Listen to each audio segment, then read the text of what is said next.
Antarctica. What happened? 250 miles from the South Pole, they find frozen leaves on the side of a cliff. There are no trees there, none, zero. This article talks about the discovery of these leaves. They have their original cellular content. These leaves are not fossilized. They're still leaves. Up in Alaska, they found dinosaur bones and dinosaur tracks in Alaska. It's cold in Alaska. Actually, there's a good book by some guys who went up to northern Alaska and found frozen dinosaur bones, not even fossilized, called The Great Alaska Dinosaur Adventure, Great Alaskan Adventure, or something like that. We can get it through our bookstore. But frozen dinosaur bones, not even fossilized? Well, we cover more on that in video number 7. The Earth actually has 2 north poles. We have what's called the geographic North Pole. We spin around that one.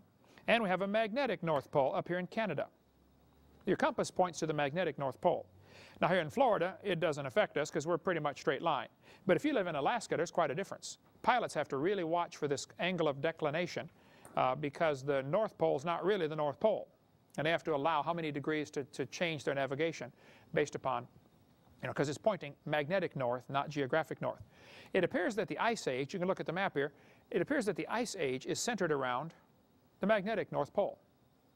There was more ice in America than there was in Russia, for instance. The Ice Age effects came down further. Here's what I think happened. The mammoths were up there chomping on their tropical flowers, enjoying a wonderful meal, and all of a sudden it began to snow. They had never seen snow before. So one of them said, "Herman, this is peculiar weather we got going on here. Let's get out of here." They started running around, and the snow got deeper and deeper, and pretty soon they ended up in snow so deep they couldn't even fall over. How many of you have ever been in snow so deep you couldn't fall down? You don't get that in Florida much, but you guys do in South Dakota, don't you? And the mammoths ended up standing up, suffocating in 300 below zero, super cold snow.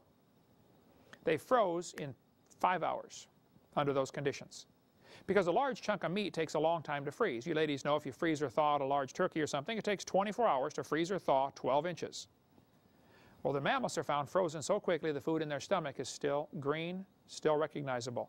It didn't keep digesting after they died.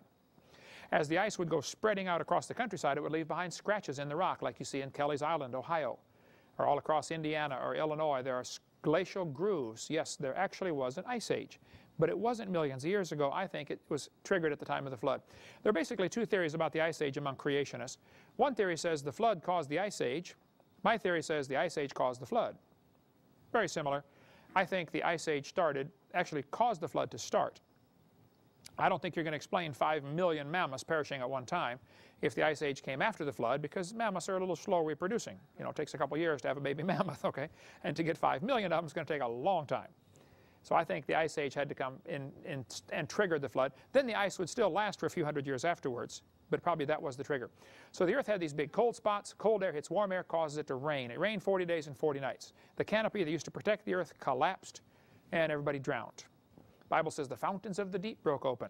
I think because of the impact, or maybe because of the weight of the Earth, or the changing in the tilt, or just the near miss of a comet, just something going by, the gravitational tug would flex the crust of the Earth, causing it to crack. Several things could have happened, releasing the fountains of the deep.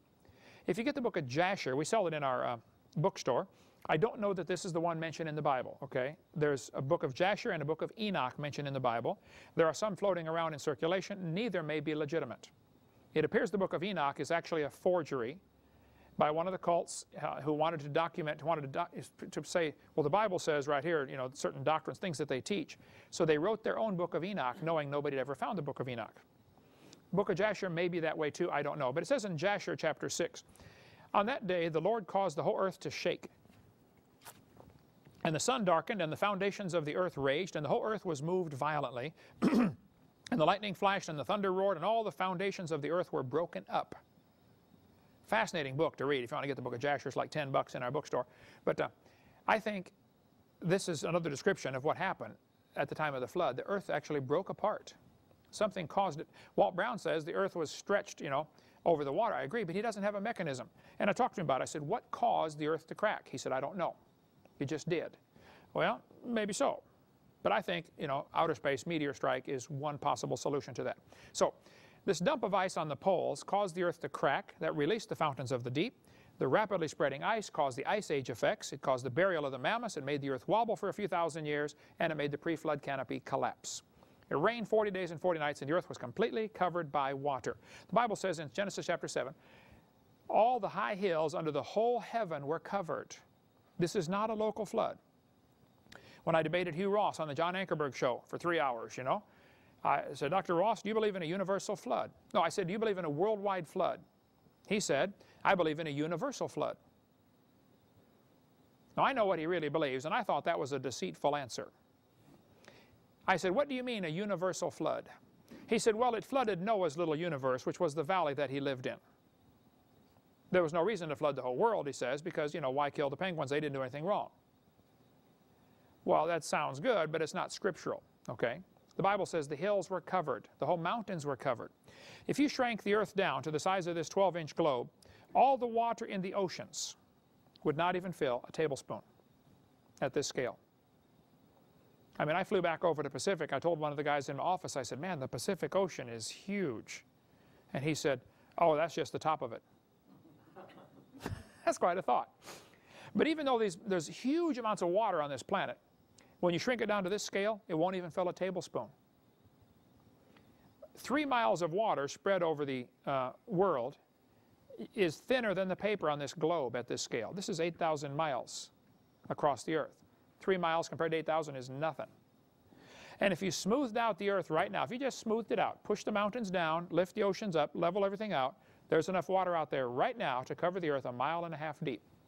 Everywhere. People say, where'd all the water from the flood go? Oh, it's still here. It's gathered into big puddles called oceans. The water's still here from that flood. And the Pacific Ocean is gigantic, and that's just one of the oceans, okay? When they climbed Mount Everest in 1953, they began to find something strange up near the top of Mount Everest, the tallest mountain that we know of in the world. They began to find petrified clams in the closed position. Petrified clams on top of Mount Everest. Up in Peru, 2 miles above sea level, recently they found giant oysters 11.5 feet wide, weighing 600 pounds. Petrified oysters in the closed position. Now you can walk along the beach here in Pensacola and find 1 billion seashells. You hardly ever find a matched pair, and you never find them closed if they're dead. As soon as they die, they open. How do you get petrified clams in the closed position on top Mount Everest? Well, Your Honor, I'd like to argue first of all that Mount Everest is a little ways from the beach. Okay, right there. Number 2, clams don't climb mountains very well. Number 3, when a clam dies, it opens. So how can we explain petrified closed clams on top of Mount Everest? One atheist I debated said, do you think the water covered Mount Everest? I said, well, Mount Everest was underwater, but Mount Everest wasn't there. The mountains actually arose during the last part of the flood. Sometimes they find petrified clams in beds up to 10 feet thick. Solid petrified clams, 10 feet.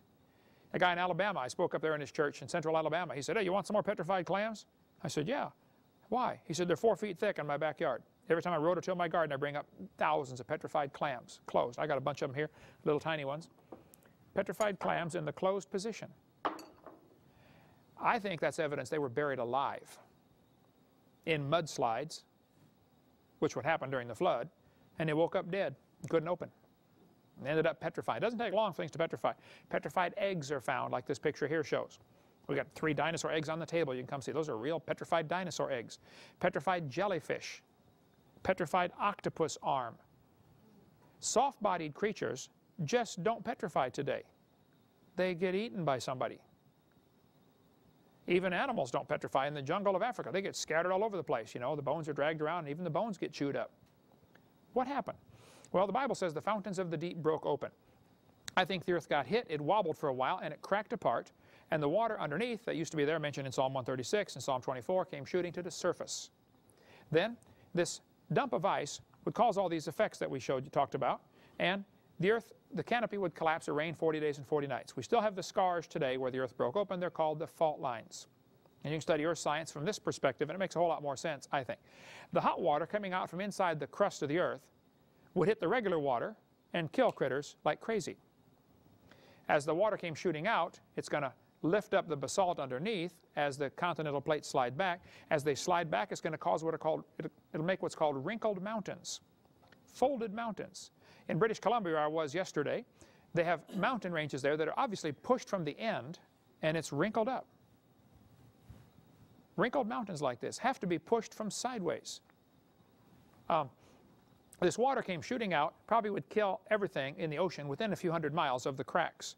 Because hot water, when it hits regular water, kills the fishies. If you poured a gallon of boiling water into your aquarium, you would kill the fishies within a certain radius, okay? And when hot water comes out, it does that. All over the world, diatomaceous earth is found.